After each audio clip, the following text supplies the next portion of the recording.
Good day! Welcome back sa kusina ni Sita. Ngayon, gagawa tayo ng napakasarap na ube moist cake.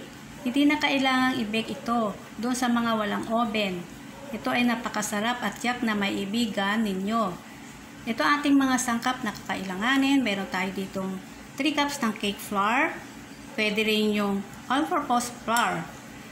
Meron tayo ditong 1 cup ng sugar, 1 cup ng fresh milk or evaporated milk, 1 cup ng sugar, ng water, 1 cup ng vegetable oil, any kind of oil, 2 eggs, meron tayo dito 2 tablespoon ng baking powder, half teaspoon ng salt, at meron tayo dito ube flavor 2 teaspoon. Pwede kayong gumamit ng ube powder. Ngayon, simulan na natin. Dito sa ating cake flour, combine natin yung baking powder. I-mix natin kasi mamaya isa-set aside muna natin siya. Yan. Set aside muna natin. Gagamit tayo dito ng bowl. Lagay natin yung 2 eggs. At i-beat natin.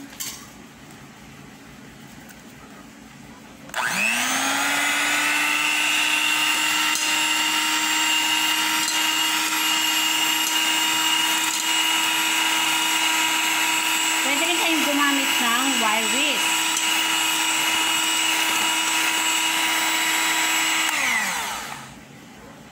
Dagdag natin tong sugar.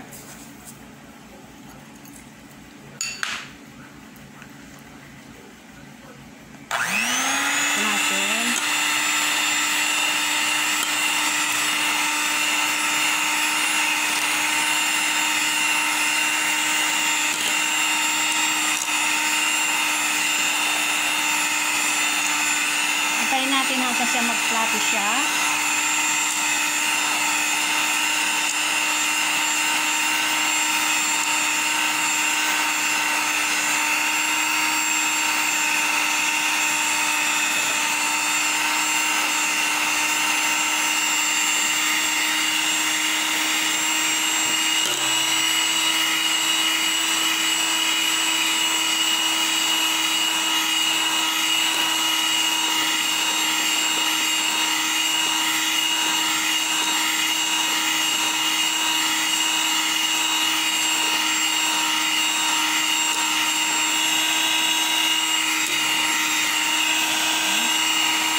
Okay na to.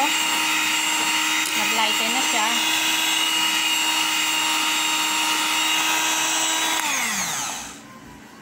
Nag-lighten na yung ating mixture.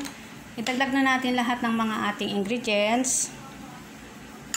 Lagyan natin ng oil.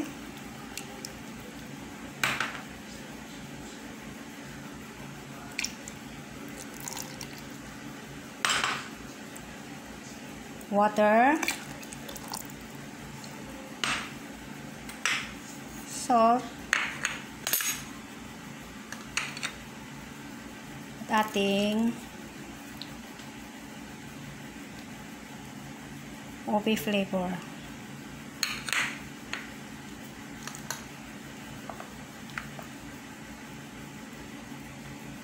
Saka natin i-mix na lahat.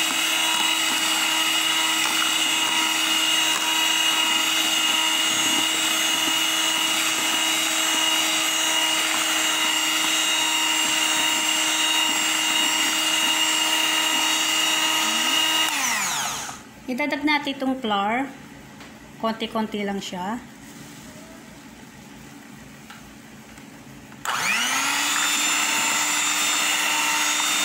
Para mawala yung mga buo-buo.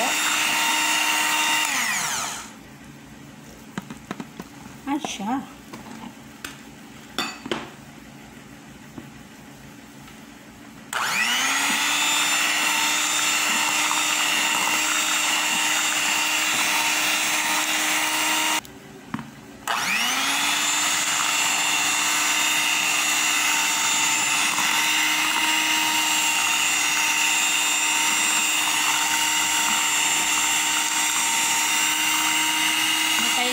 siyang mawala yung mga buo-buo, lahat ng mga ingredients niya, para mag-combine sa lahat. Mix lang natin.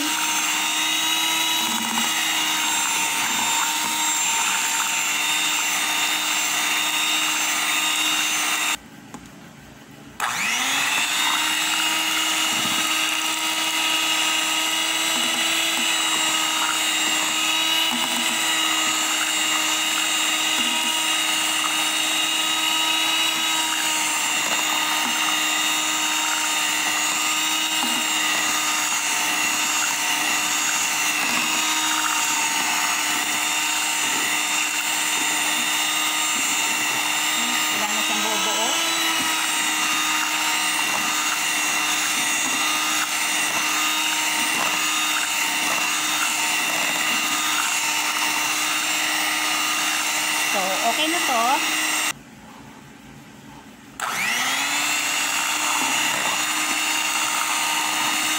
Pag nakita nyo wala ng buo-buo, pwede na natin ito ilagay sa llanera.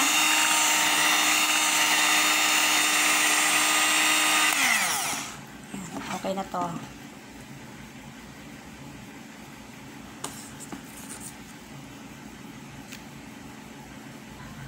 Meron ako ditong 4 na llanera. Nilagyan ko na ng parchment paper. Saka pinahiran ko na siya ng oil sa mga gilid-gilid para hindi siya dumikit yung ating cake mixture. So, lagyan na natin.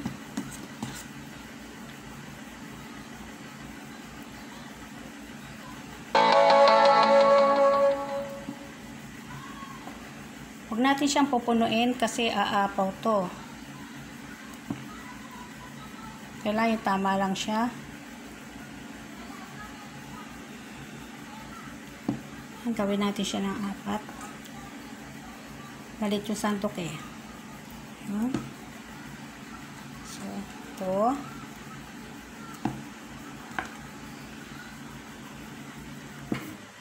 Nagpakulo na ako ng tubig, kaya tapos lalagyan natin to. Steamin na natin siya ng 20 to 25 minutes. So, ganun lang siya, kadali. Yan.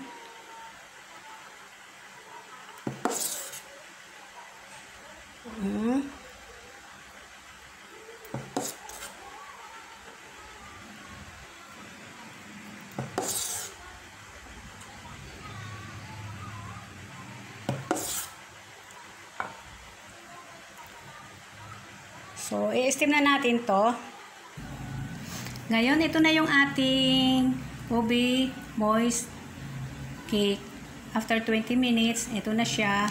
Ngayon, gagawa naman tayo ng cream ube frosting. Sa isang pan,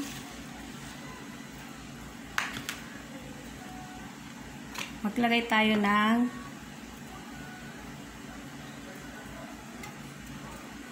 evaporated milk.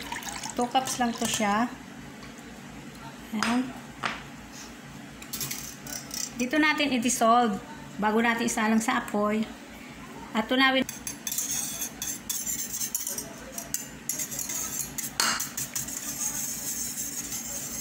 Tunawin natin siya hanggang sa ma-dissolve siya bago natin isalang. Lagyan natin ng condensed milk.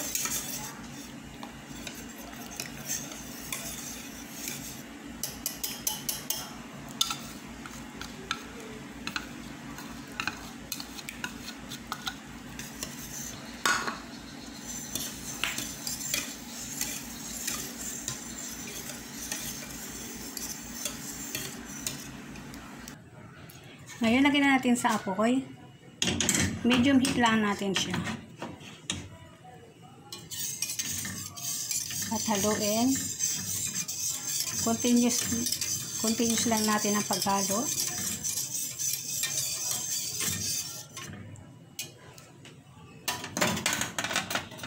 Lagyan natin yung ating ube flavor.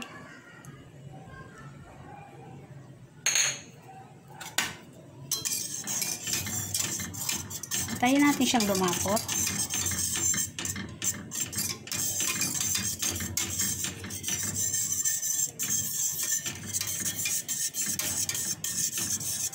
para makuha natin yung tamang lapot niya.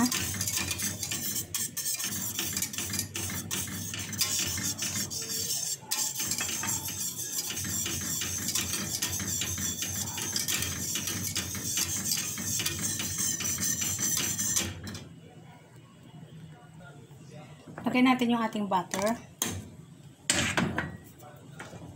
Mix natin.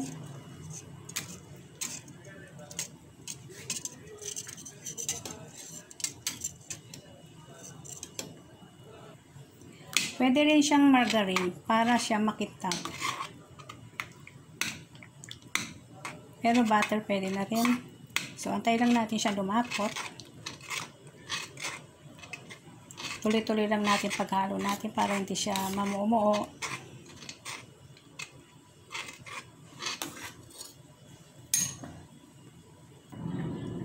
So, eto na yung ating roasting. Pwede na to.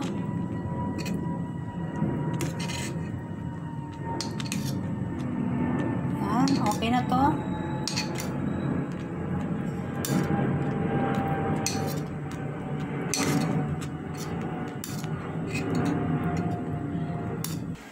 Ito na yung ating frosting. Maglalagay na tayo. Nalagyan na natin sa ibabaw.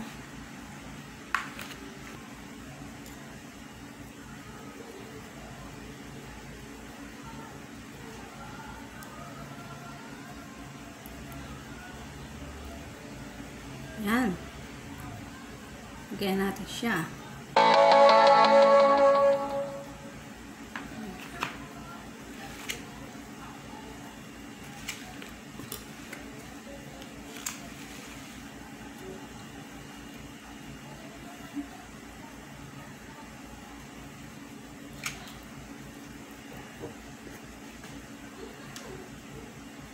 Kailangan wag natin siya ikanat.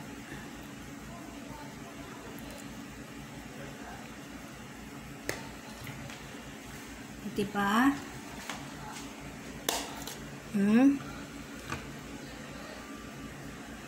Yan.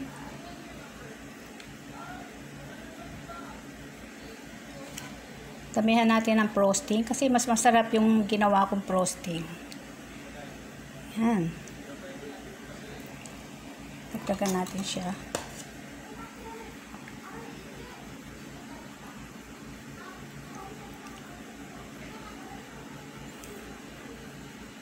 Pwede nyo siyang kortihan ng sa gilid. Maglagay lang kayo ng piping bag. Kortihan nyo siya. Lagyan ng design.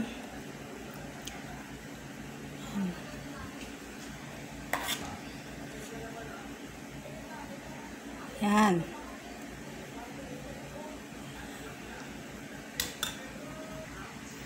Ngayon, ito na siya. Yan. Lagyan natin ng cheese sa ibabaw.